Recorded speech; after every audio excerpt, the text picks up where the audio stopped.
गेल्या काही दिवसात रस्त्यांवरील खड्ड्यांमुळे नाशिक आणि त्यानंतर ठाण्यात नागरिकांचे जीव गेलेत. त्यामुळे रस्त्यांवरील खड्ड्यांमुळे होणाऱ्या अपघातांबाबत राज्यभरात चिंता व्यक्त करण्यात येत आहे. धक्कादायक म्हणजे ठाण्यात सलग 2 दिवसात 2 मृत्यू झाले आहेत. रविवारी खड्ड्यांमुळे झालेल्या रस्ते अपघातात एका महिलेचा मृत्यू झाला, तर 3 ऑगस्ट रोजी मुंबई नाशिक महामार्गावर शहापूर जवळ खड्ड्यांमुळे झालेल्या अपघातांमध्ये एका ठाणे जिल्हा रेस्क्यू फोर्सच्या जवानाचा मृत्यू झालाय. या 2 अपघातानंतर आता राजकारण रंगताना दिसून येतंय. मनसे नेते अविनाश जाधव यांनी उपमुख्यमंत्री तथा ठाणे जिल्ह्याचे पालकमंत्री एकनाथ शिंदे यांच्यावर निशाणा साधलाय. अविनाश जाधव यांनी खड्ड्यांमुळे झालेल्या मृत्यूबाबत संताप व्यक्त केलाय. सत्ताधारी केवळ आमदार खासदार फोडण्यातच व्यस्त राहणार आहेत का, असा प्रश्न उपस्थित करत अविनाश जाधव यांनी भिवंडी रोडची परिस्थिती पाहिली तर लोक बोट घेऊन आंदोलन करत आहेत, मात्र तरी सुद्धा प्रशासनाला जाग येत नसल्याचं सांगितलं. नितीन गडकरी म्हणाले होते की अमेरिकेसारखे रस्ते करू. माझं त्यांना सांगणं आहे की त्यांनी किमान श्रीलंकेसारखे तरी रस्ते करावेत. अमेरिका खूप दूर राहिली, कारण दरवर्षी पावसाळा आला की रस्त्याला खड्डे पडतात आणि ते खड्डे भरण्यासाठी टेंडर निघतात.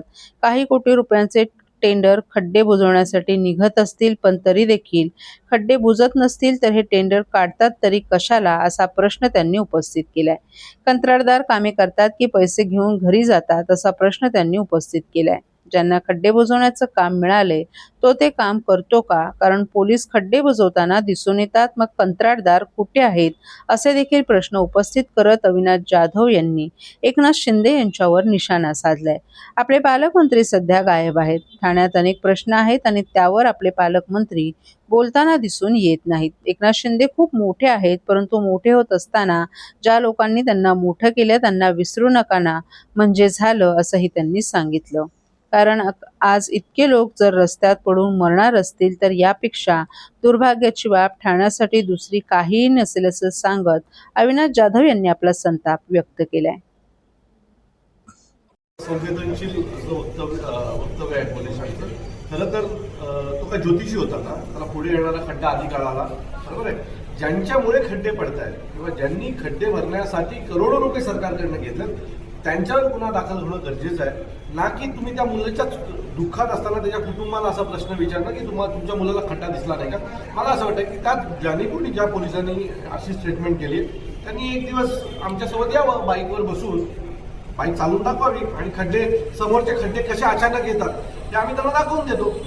माझं म्हणतं की अशा प्रकारचं वक्तव्य करून त्या कुटुंबाचं मनोधैर्य तोडण्याचं काम पोलिसांनी कृपया करू नये. त्या ठेकेदारावर गुन्हा दाखल व्हावा आणि मी स्वतः त्या ठेकेदारावर गुन्हा दाखल करण्यासाठी उद्या पोलीस स्टेशनवर जाणार. अशा प्रकारचं पुढचं पाऊल तुमची भूमिका बघा, काल आमच्या रवींद्र मोरे आमचे शहर अध्यक्ष त्यांच्या नेतृत्वामध्ये काल ठाण्यामध्ये आंदोलन करण्यात आलेलं आहे आणि मला असं वाटतं की आंदोलन करून काय होणार नाही, तर प्रशासनाला जाग येणं पण खूप गरजेचं आहे. कारण प्रशासनाला असं वाटतंय की एखादा माणूस गेल्याच्या नंतर काय 2 दिवस बोंबाबोंब होते, त्याच्यानंतर मग लोक विसरून जातात. पण मी तुम्हाला खात्रीने सांगतो, महाराष्ट्र नवनिर्माण सेना या सगळ्याची याच्यापुढे पाठपुरावा असते. जोपर्यंत एखाद्या अधिकाऱ्याच्या मुलाच्या बाबतीत अशी कुठली घटना घडत नाही ना, तोपर्यंत याचे डोळे उघडणार नाही. माझी देवाकडे प्रार्थना आहे की या अधिकाऱ्यांचे डोळे उघडावेत आणि पुढे कोणाचाही बळी अशा खड्ड्यांमध्ये जाऊन कोणाचा घरचा करता करवता माणूस दगावला गेला नाही पाहिजे. ठाणे शहरातील खड्ड्यांवर डांबराचं मास्किंग केलेलं आहे, परंतु रस्त्याच्या काढीवरती अजूनही भले मोठे खड्डे उघडच दिसत आहेत. अहो, मी तुम्हाला सांगतो, हे करोडो रुपयाचे टेंडर काढतात. नाल्या सफाईच्या बाबतीत यांची हीच परिस्थिती आहे आणि दुसरीकडे खड्डे बुजवण्याच्याही बाबतीत त्यांचा हा व्यवसाय आहे. अधिकाऱ्यांचा आणि राजकीय नेत्यांचा हा व्यवसाय आहे की प्रत्येक पावसाळ्यामध्ये हे असे खड्डे बुजवायचे टेंडर काढणं आणि त्यातून पैसे कमवणं हा त्यांचा धंदा आहे. त्यामुळे कायमस्वरूपी नीट रस्ते करायची परिस्थिती नाही.